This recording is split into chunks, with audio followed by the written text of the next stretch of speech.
আমাদের সম্পর্কের আজ 2.5 বছর হলো, অথচ আমার খোপায় একদিন একটি ফুলও গুজে দাওনি। কেন দাওনি বলো তো? ফুলের পূজায় ফুল দেওয়ার আইন নেই। ফুল হ্যাঁ, তুমি ফুল। মানে কি? ব্যাখ্যা করো। অত ব্যাখ্যা করার সময় নেই।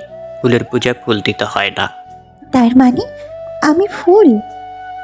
তুমি ফুল, জীবন্ত ফুল, জীবনের মাঝে জীবনেশ্বর। আচ্ছা আচ্ছা, আমি ব্যাখ্যা পেয়েছি, আমি ব্যাখ্যা পেয়েছি। আমার আলোর দেবতা, এই যে এদিকে তাকাও, আমি ব্যাখ্যা পেয়েছি তো। তাকালাম, বলো। তোমার কাছে প্রিয়তমা মানে কি? প্রিয়তমা মানে জীবন দর্শন, প্রকৃতি ও জীবন, সমাজনীতি, রাজনীতি, ভালো মন্দ, ভুল শুদ্ধতা, সেক্সুয়ালি এবং মহাজাগতিক নিয়ে আলোচনা করা যায়। আমার কাছে প্রিয়তমা মানে একটি মাটির ব্যাগ। আমি কি তোমার মাটির ব্যাগ হতে পারি? নিঃসন্দেহে। আমার চোখের দিকে তাকিয়ে বলো না। নিঃসন্দেহে হতে পেরেছ। তুমি এত ভালো কেন বলো তো? তোমার দেখা দৃষ্টি ভালো, তাই আমাকে ভালো দেখো। আচ্ছা, তোমার কাছে আকাশের ব্যাখ্যা কি? আকাশ বলতে কিছুই নেই। শূন্যের মাঝে নানান রঙের খেলাকে আমরা আকাশ বলি। মূলত আকাশ একটা টেলিভিশন, আর এই টেলিভিশন দেখে তৃপ্তি পায় ব্যথিতরা। মানুষ বিরহে ভুগলে আকাশ দেখে?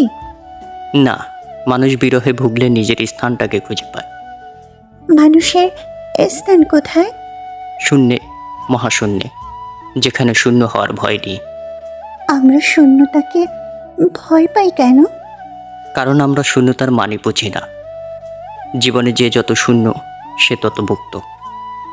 মুক্তির স্বরলিপি কি? প্রেম। নারী প্রেম? প্রেমের কোনো লিঙ্গ হয় না। মুক্তির স্বরলিপি প্রেম। অনেকক্ষণ হয় সিগারেট খাও না, একটা সিগারেট ধরাও। হ্যাঁ, অবশ্যই। চলো ওদিকটাতে যাই, ওদিকটাতে কাশফুলগুলো বড় বড়। দাঁড়াও, আরে কি করছো? ফুল গুজে দিলাম খোপায়। তুমি না বললে ফুলের পূজায় ফুল দিতে নেই? নেই, তবে ফুলের পূজা ফুল দিয়েই হোক। ওহ, তুমি না আমাকে পাগল করে ছাড়বে।